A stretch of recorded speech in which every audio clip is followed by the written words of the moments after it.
नाशिक शहरात पुन्हा एकदा गाड्यांची तोडफोड, गुन्हेगारांना खत पाणी घालतंय कोण असा प्रश्न आता उपस्थित झालाय। पाहूया सविस्तर बातमी।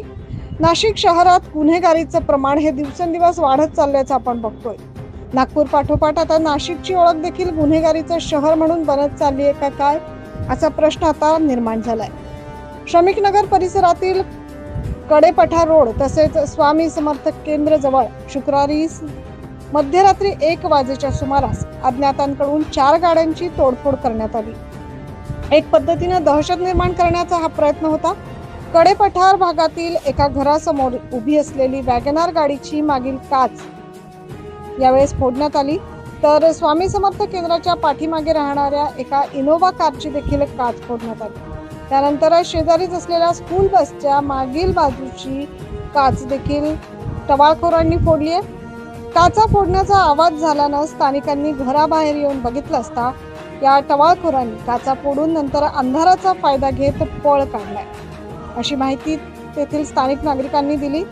श्रमिकनगर परिसरातील पथदीप रात्री 11 वाजेपासून ते पहाटेपर्यंत बंद असतात, त्यामुळे समाजकंटक अंधाराचा फायदा घेत त्यांनी वाहनांच्या काचा फोडल्या असा संशय परिसरातील नागरिकांनी व्यक्त केला। ते आम्हाला सकाळी समजलंय गाड्या फुटल्या असं। आता आम्ही बघतोय कोण काय कसं। या ठिकाणी पोलीस आले होते? पोलीस आले होते, बघून गेले ते काय झालंय काय नाही। अच्छा, आपलं किती नुकसान झालेलं आहे? आमचं आता मागच्या गाडीची काच फोडली आहे, जवळजवळ 5,000 नुकसान झालं आमचं। नाशिक पोलीस आयुक्तांना काय आवाहन करणार आपण? हे आत्ताच 1 आठवड्याआधी मागच्या गल्लीत पण असेच काहीतरी झालंय, घरं बिरं फोडले। हे चुकीची गोष्टी चालू आहे। त्या आरोपींवर काय कारवाई होईल काय वाटतं तुम्हाला? आता कठोरच्या कठोर कारवाई व्हायला पाहिजे। भाऊ, काय प्रकार घडला काय सांगाल? रात्री 1 वाजता दरम्यान आवाज आला आम्हाला काचा वगैरे असा काहीतरी फेकण्याचा। आम्ही उठून बघितलं तर गाडीचा काचा वगैरे फेकला होता आणि एकच गाडी नाही, पुढे अजून 2-3 गाड्या फोडलेल्या आहेत। रात्री 1 ते 1:30च्या दरम्यानमध्ये हा प्रकार झालेला आहे। साधारणतः या गाडीचं किती नुकसान झालं असेल? साधारण आता एक काच 7-7.5 हजारपर्यंत जाते तिथे, दोन्ही काचा मिळून 15-1 हजारपर्यंत।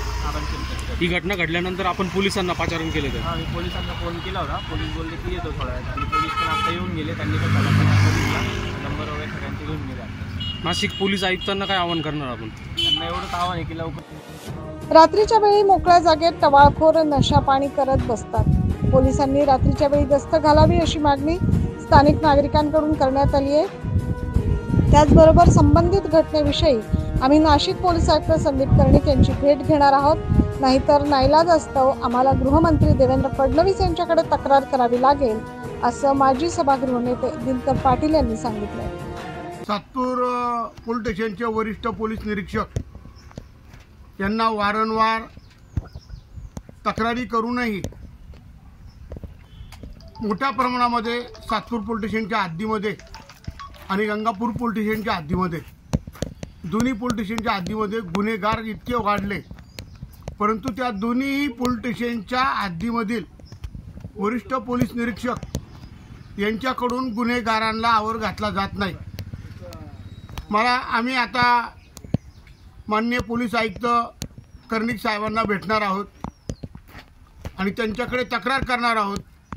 जर वारंवार सांगूनही जर त्याच्यावर फरक पडत नाही, गस्त घातली जात नाही, गुन्हेगारांवर कोणतीही कारवाई केली जात नाही, तर त्याबाबत आम्ही पोलीस आयुक्त साहेबांकडे तक्रार करणार आहोत। आणि त्याच्यातूनही झालं नाही तर नाविलाजाने आम्हाला गृहमंत्री देवेंद्र फडणवीस साहेबांकडे जावं लागेल, यांची तक्रार करावी लागेल। मागील आठवड्यात जुन्या नाशिकमध्ये 25 ते 30 गाड्यांची जाळपोळ केल्याची घटना ताजी असतानाच आता पुन्हा एकदा वाहनांची तोडफोड झाल्यानं टवाळखोरांवर खाकीचा वचक राहिलाय की नाही असा प्रश्न पुन्हा निर्माण झाला। महाराष्ट्रासाठी प्रतिनिधी ज्ञानेश्वर आंधळे।